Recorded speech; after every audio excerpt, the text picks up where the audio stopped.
world moves fast. Your workday? Even faster. Pitching products, drafting reports, analyzing data. Microsoft 365 Copilot is your AI assistant for work. Built into Word, Excel, PowerPoint, and other Microsoft 365 apps you use.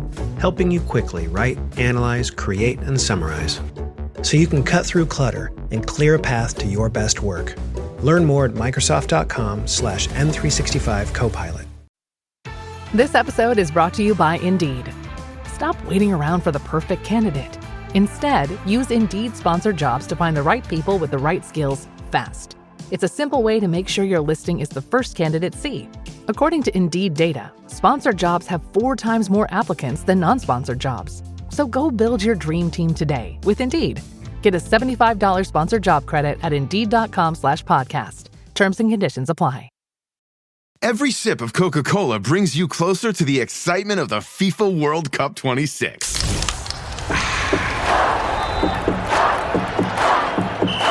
Because nothing compares to the joy. So grab a Coke and drink in the FIFA World Cup 26. No purchase necessary. 13 plus in 50 U.S. states and D.C. with a web-enabled device. Ends March 1st with 8 entry periods. Rules at cokeurl.com/soccer rules.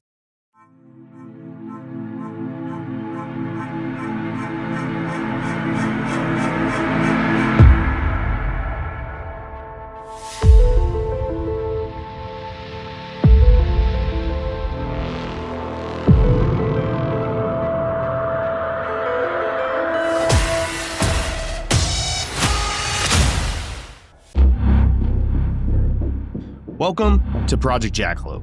My name is Jeremy, and this is where we document entities that share our reality.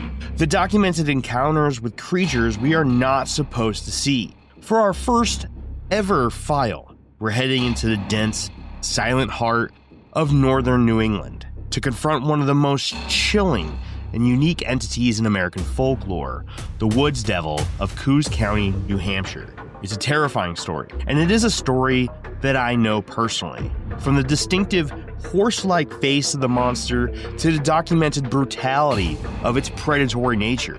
This is Project Jackalope, File 001, the Woods Devil of Coös County, New Hampshire.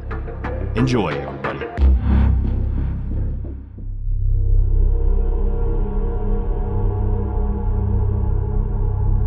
The Shadow in the North Woods. Coös County. The very name carries a weight, a feeling of vast, untamed wilderness. Located in the northernmost reaches of New Hampshire, this region is dominated by the majestic, yet imposing White Mountains. It is here, in the secluded expanse of these North Woods, that one of New England's most chilling and compelling cryptids is said to dwell, the Wood Devil. The legend of the forest entity is not the story of a clumsy, lumbering beast. It is a tale of stealth, terror, and almost supernatural elusiveness. Witness descriptions spanning nearly a century are remarkably consistent. The figure is reported to be tall, typically standing between 7 and 9 feet in height, but it's not bulky. It is described as rail thin, lanky, slender, almost gaunt for its massive stature. Its coat or thick hair is consistently described as gray or ash-colored. Witnesses note it possesses large, oversized hands and feet, often complete with long claws or nails, adding to its generally described quote-unquote devilish appearance. Furthermore, it is said to emit a powerful, unpleasant odor, a trait it shares with the skunk ape and many other bipedal primates found throughout the world. The creature is a confirmed carnivore, preying on small animals and frequently scavenging carrion in the deep woods. Perhaps the most terrifying and unique aspect is the face. All documented reports share the same unsettling characteristic: a roughly 8-foot-tall silhouette with gray shaggy hair and critically a horse-like face. Witnesses clarify that this refers to a face with a long, elongated muzzle, large, non-primate eyes, and a smooth, hairless area around the mouth and nose, giving it a decidedly uncanny equine appearance. that is inconsistent with a standard ape-like cryptid. Its locomotion and sound are what truly inspire fear in those who claim to have encountered it. The cryptid is reported to be incredibly fast and nimble, moving through the dense underbrush with a speed that defies its height. It is said to move perfectly silent, a ghost among the trees. This silent approach is contrasted by the entity's alleged vocalization. If startled, injured, or feeling threatened, the Coös monster is said to let loose an awful, blood-curdling, heart-wrenching scream. Witnesses mentioned in the BFRO, or Bigfoot Field Researchers Organization, Report 1192 specifically detail this. This documented report notes that old-timers recounted the creature, quote, makes awful screams and has a semi-human shape, but its face, quote, doesn't look at all human. Tracing the footprints. Unlike its generalized cousin, the Bigfoot, the wood devil has left behind remarkably little physical trace. While early sightings like George Lavoie's in 1948 mentioned finding enormous footprints, subsequent expeditions and investigations have failed to recover definitive physical evidence. No reliable casts, no hair samples, and no clear photographs have ever cemented the wood devil's existence in the physical record, enforcing its reputation as a true phantom of the North Woods. The origins of this chilling saga are traceable to the early 20th century, with reports becoming more frequent in the 1930s and 1940s. This was the age of the lumber industry in northern New Hampshire. Many sources speculate that the wood devil was an invention of the lumberjacks themselves. It's thought the story was part of a pantheon of fearsome critters used to scare new or inexperienced workers deep in the isolated woods. The name is believed to have originated from these same lumberjacks sometime in the 1930s, who also gave the aggressive creature descriptive nicknames. Those include Glutton, Indian Devil, Barkaju, and Skunk Bear. While the stories circulated through the camps, specific undocumented encounters began to cement the creature's place in folklore. One of the earliest named reports occurred in 1942 near Dixville Notch. Hunter George Wentworth claimed to have shot and wounded a woods devil described as 8 feet tall and 400 pounds before losing the blood trail. One of the earliest and most referenced documented sightings occurred in 1948. A hunter named George Lavoie reported a startling encounter near his hunting camp. Lavoie described seeing a tall, gray-haired creature with a horse-like face standing behind a tree. Lavoie fired his rifle but missed, and the creature vanished. This pattern repeated in 1952. Another hunter, this guy, Robert Goulet, was near Dixville Notch as well when he heard the infamous loud scream. Goulet followed the sound of the quote-unquote otherworldly screech and came across an 8-foot-tall, raggedy, hairy entity. Goulet, like Lavoie, took a shot at the beast and missed, and the thing quickly, quote, ran off into the night. The devil in the details. While the historical accounts of Wentworth, Lavoie, and Goulet establish the wood devil's identity, later encounters illustrate the creature's extraordinary stealth and speed, painting a picture of an entity that is actively and intelligently avoiding detection. Perhaps the most famous semi-recent sighting occurred in 1997 near the small town of Errol on the busy Route 26. This sighting is frequently cited in articles and others for its clarity and setting. A driver, Bill Driscoll, was reportedly driving on the route when a massive 9-foot-tall creature with gray fur darted across the asphalt. Driscoll described the figure as running like a human, its size and height undeniable, even in the brief moment it was visible. The giant disappeared into the woods, right in front of his eyes. This sighting is critical because it moves the encounter out of the deep, quiet woods and places the Phantom of Coös in a more populated, road-accessible area. The final piece of testimony highlights the creature's supernatural stealth. This account was provided by an amateur photographer known only as Will, and was originally shared on the Phantoms and Monsters blog site, as well as mentioned in the book American Monsters by author Jason Offowit. Will detailed an encounter that occurred in 1991 while he was setting up camera equipment in a low-light area of the Berlin Dam near Pontook Reservoir, which stands as the reservoir within the Androscoggin River. Will began hearing strange, non-animal noises, then a distinct cracking sound behind him, suggesting footprints, without any associated rustle of leaves or broken branches. This supernatural silence immediately heightened his alarm. Will told the website that the mystery beast seemed to be using the trees as cover, moving only in the moments when his attention was diverted. As he started to move toward the sound, he saw something, quote, tall and thin dart from behind a sugar maple tree and quickly disappear. The description Will gave was consistent, quote, about 7 foot tall, dark, thick fur or hair, and thin, much thinner than a normal man at that height. This encounter, where a trained observer attempted to capture photographic proof, was entirely outmaneuvered, powerfully underscores the creature's mastery of elusiveness. The fact that the observer heard footsteps but never the associated secondary noise speaks volumes about the wood devil's silence and agility. This incident illustrates the creature's primary defense strategy: stand perfectly still against a tree trunk, relying on its thin profile and gray coloration to vanish into the natural background, giving observers the chilling sensation that they are almost walking directly into the monster before they ever know it's there. My own story. This particular creature holds my interest and my conviction, perhaps more than any other cryptid in North America. There is, of course, a reason for that, as well as why I chose it to be the first installment in this series.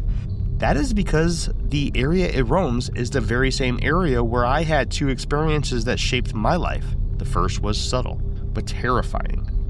Approximately only 80 miles as the crow flies to the southwest of Coös County, New Hampshire. I was 7 at the time. It was the middle of the night, and the TV, which I always slept with powered on, was off. It was absolutely dark, and I was sleeping next to a big sliding glass door. I got up to go turn the TV back on, and I saw what I thought at the time was a man running into the woods in the backyard. The closest point that the tree line is to that glass was only about 15 feet. All I was able to make out was the shape of a person running. Instead of making it to the TV, I ran back on the couch, threw myself underneath the blankets, and that was the first time I felt absolute terror in or near those woods. 2 years later, the ambiguity vanished. I was only 9 years old. The encounter began as I approached the edge of a large field on the very same property as the incident just 2 years prior. Walking just within the wood line of the clearing, I began to make my way around the field in hopes of finding a dove or a quail. But to my surprise, the critter I found was much bigger than anything I was expecting. A doe stood with its right hindquarters facing my direction, out in the middle of the tall grass. I raised my BB gun to my eye, and then all of a sudden, the deer was gone. As I lowered the barrel of my BB gun, I looked to refine my target, only to discover that something was carrying it over its left shoulder as it walked on 2 legs away from where I stood. It was very tall, but much thinner than the traditional, most famous image of Bigfoot. That image, of course, taken on October 20th, 1967 by Roger Patterson in Bluff Creek, California, depicts an unknown bipedal primate now known throughout the cryptozoological community as Patty. But the creature I saw was thin and covered in brownish, almost dark auburn-colored hair, not the bulky behemoth represented in the Patterson-Gimlin film. The most disturbing part of the encounter was the sound. The deer was making a scream that told me it knew it was in horrible danger. The thing which carried it took the hand that was holding the deer on its shoulder, grabbed its neck, and smacked it against a tree, instantly silencing the animal before continuing to walk off into the woods. Was this an encounter with the wood devil? I cannot be certain. Crucially, I never saw its face, so I cannot confirm the reported horse-like structure. Furthermore, I didn't smell anything, nor did I witness it attempting to camouflage itself near a tree. What I saw was brown or reddish brown, not gray, and considering I was 9 years old at the time, I was almost certainly not being silent. The creature had to have known I was there. According to legend and most reports, a traditional wood devil would have hidden itself rather than revealing itself in such a way. Despite these inconsistencies, I include this story because the structure of the entity I saw matches the spirit of Coös County more closely than that of a traditional, bulky Sasquatch. Step into your future with an all-new series, Star Trek Starfleet Academy. Being a cadet means being open to the people around you. I've spent my whole life getting away from stuff, letting someone in. It's hard. I want to be captain. I need to be captain. Holly Hunter and Paul Giamatti star. You'll encounter challenges your predecessors never had to imagine. Starfleet Academy. New series now streaming on Paramount+.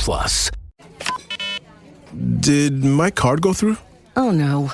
Your small business depends on its internet. So switch to Verizon Business. And you could get LTE business internet starting at $39 a month when paired with select business mobile plans. That's unlimited data for unlimited business. There we go. Get the internet you need at the price you want. Verizon Business. Starting price for LTE business internet, 25 megabits per second, unlimited data plan with select Verizon Business smartphone plan savings. Terms apply. Año Nuevo. Los mismos Extra Value Meals en McDonald's. Ahora te puedes llevar 2 snack wraps y papitas y una bebida mediana por solo $8. Solo por tiempo limitado. Precios y participación pueden variar. Los precios pueden ser más altos en Hawaii, Alaska y California y con entrega. The nature of the beast. To understand the deepest possible roots of the wood devil legend, we must turn to the original custodians of the northern woods, the Abenaki people.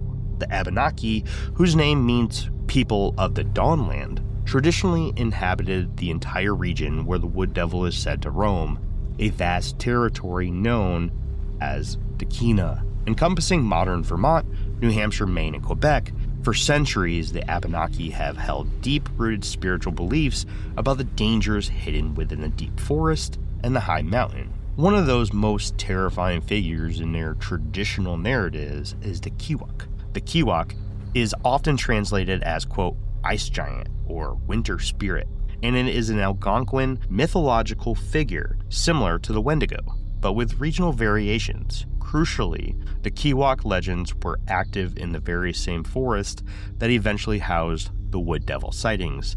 The Abenaki believe that the Kiwak is a being created when a human transgressed a great spiritual taboo, often by resorting to cannibalism during times of severe starvation. The act of eating human flesh was thought to warp the individual's soul, transforming them into a terrifying, monstrous giant, cursed with an insatiable, endless hunger for human prey.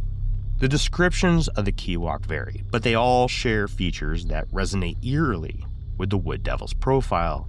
The Kiwak is frequently described as towering, sometimes reaching heights of 10 to 15 feet, far beyond human scale. Despite its size, the giant is often described as skeletal, gaunt, or extremely thin, mirroring the wood devil's, quote, rail-thin build, a visual testament to its ceaseless, unfulfilled hunger. The Kiwak is known for its terrifying non-human cry, which often preceded its attacks, aligning with the wood devil's unique blood-curdling scream. The Abenaki legend of the Kiwak offers a powerful cultural foundation for understanding the wood devil. Researchers hypothesize that the contemporary legend is a corrupted, modernized echo of those ancient warnings. When early European settlers and isolated lumberjacks encountered something large and frightening in the New Hampshire shadows, a fleeting, tall, thin figure with an unnatural cry, they likely adopted the framework of the Kiwak myth. Stripped of its complex spiritual context, this terrifying entity was given a simpler name, the wood devil. This historical link suggests that the fear of a large, gaunt, man-eating entity in the woods is not a modern invention, but a terror that has haunted the region for centuries. With its unique characteristics, the wood devil presents a challenge for the modern cryptozoologists. While the creature is often grouped with Sasquatch, its appearance is notably different. The gray coat, the slender build, and the disturbing horse-like face. These distinctions lead some to believe it may be a unique, highly specialized North American hominid entirely separate from its bulkier, more famous cousin. The fabricated legend. No discussion of the Wood Devil is complete without addressing the significant skepticism surrounding the legend.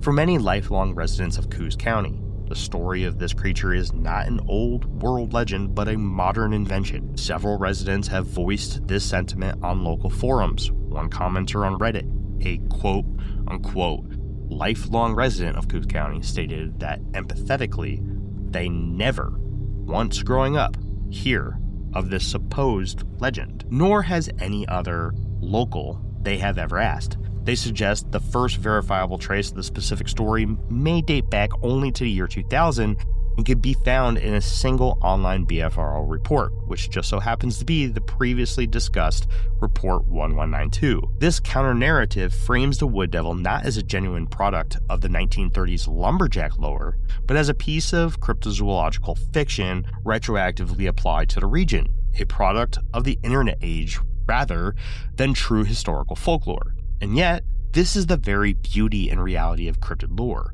Legends evolve. They capture the essence of a place. The story of the Coös County Wood Devil, whether invented by a logger in the 30s or a blogger in the year 2000, now holds an undeniable place in New England's mystery landscape. It embodies the fear of that silent, gray figure standing motionless just beyond the edge of our vision, perfectly camouflaged against the dark wood. It is a testament to the fact that even in a world meticulously charted by GPS and satellite, there remains the vast, dense, and remote expanse of northern New Hampshire, where something tall, fast, and unsettlingly horse-faced can still move in perfect silence, waiting only to let out that blood-curdling scream that marks the ultimate terror of the Northwoods. Sources for the research conducted for this file include websites such as NewEnglandHistoricalSociety.com, LegendsOfAmerica.com, Cryptids.fandom.com, PhantomsAndMonsters.com, and the BFRO.net, as well as books Chasing American Monsters by Jason Otfowit, Mysterious Creatures by George Eberhardt, and Hidden Animals by Michael Newton.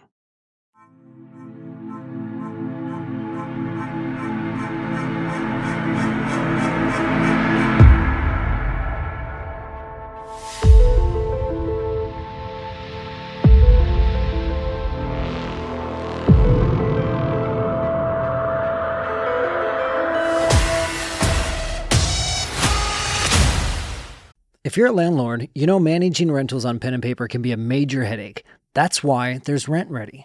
RentRedi is a smarter, simpler way to collect rent automatically, screen tenants, track expenses, and keep up with tenants all in one place, so you can make time for what matters most. Try RentRedi today, risk-free, starting at just $5 a month at rentredi.com. That's RENTREDI.com.